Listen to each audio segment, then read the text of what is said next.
Today we start with the topic formation of new DNA molecules, जिसको हम duplication और replication of DNA भी बोलते हैं।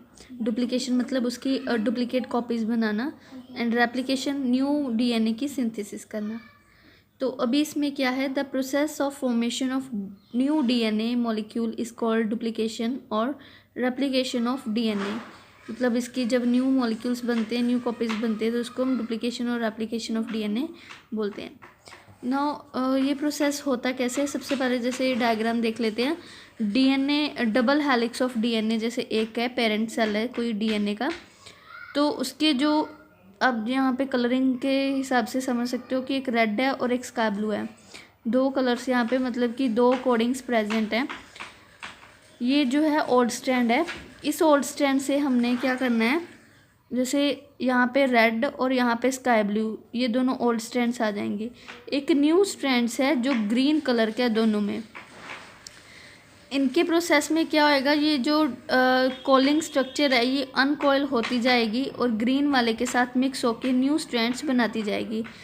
जब ये पूरी अनजिपिंग हो जाएगी एंड तक, एंड वाले पार्ट तक, तब ये दो न्यू कॉपीज बन जाएंगी, जिसमें एक रेड और ग्रीन यहाँ पे जो ऐड हो रही थी न्यू कॉपी, न्यू स्ट्रैंड था जो ग्रीन, इस साइड पे भी और इस साइड पे भी। तो एक साइड पे हो जाएगा स्काई ब्लू और ग्रीन। मतलब यहाँ पे सिर्फ हमने दो जो थे हमारे पास वो ओल्ड स्ट्रैंड थे और एक था जो न्यू स्ट्रैंड था ग्रीन कलर का, ग्रीन कलर की कोडिंग। उसने इन दोनों के साथ बाइंडिंग करके दो न्यू डीएनए बना दिए, जिसको हम बोलते हैं duplication and replication of DNA.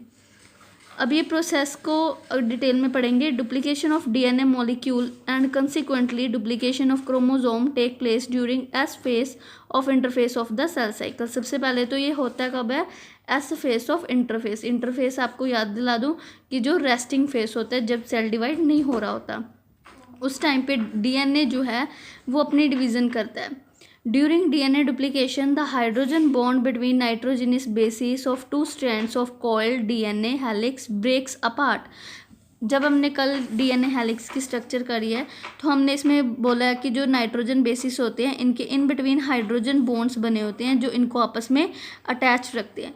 तो सबसे पहले जब अनकॉइलिंग होती है तो ये DNA के जो बॉन्ड्स है ये ब्रेक ऑफ होना शुरू हो जाते हैं धीरे धीरे, and the strands start to uncoil. ये स्ट्रैंड्स जो है अनकॉयल होना शुरू हो जाते हैं। मतलब ये पहले कॉइल्ड स्ट्रक्चर में अगर दिए होते हैं, तो जैसे कॉइल्ड स्ट्रक्चर में है प्रेजेंट, स्पाइरली कॉइल्ड है, तो ये अनकॉइल्ड मतलब सीधे होना शुरू हो जाते हैं। फिर बाद में क्या होता है, जो न्यू डीएनए का स्ट्रैंड है वो इसके साथ अटैच होके फिर से कॉइलिंग करनी शुरू कर देता है और फिर से वापस से फिर से ये कॉइल हो जाएंगे, जिससे एक न्यू डीएनए प्रोड्यूस हो जाता है।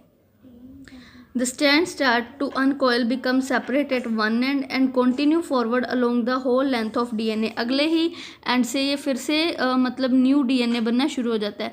जैसे ये ओल्ड स्ट्रैंड है, जैसे जैसे इसकी अनजिपिंग होती जाएगी, अनकॉइलिंग शुरू हो जाएगी, जो अनदर एंड है सेकंड एंड से ये न्यू स्ट्रैंड के साथ कॉइलिंग फिर से स्टार्ट करता जाएगा। द न्यू न्यूक्लियोटाइड्स, जो न्यू कोडिंग या न्यू स्ट्रैंड है, वो इसके साथ रैपिंग करता जाएगा। Join the expose nitrogen bases, जो खुल चुके हैं नाइट्रोजन बेसिस उनके साथ ज्वाइन होते जाएगा new DNA of the two parental strands and form the two new polynucleotide strand complementary to the two parental strand. दो पेरेंटल स्ट्रैंड से जो उनकी अनकॉइलिंग हुई है, जो नाइट्रोजन बेसिस एक्सपोज हो गए थे, खुल गए थे, उनके साथ जो दो न्यू न्यूक्लियोटाइड स्ट्रैंड्स आके लग जाते हैं, ताकि वो न्यू टाइप के डीएनए मॉलिक्यूल्स को बना सके। At the end of replication two daughter DNA molecules are form. और एंड पे हम क्या देखते हैं रिजल्ट, की एक पेरेंटल डीएनए से दो न्यू डॉटर डीएनए मॉलिक्यूल्स बन जाते हैं। तो ये था डीएनए की डुप्लीकेशन और रेप्लिकेशन।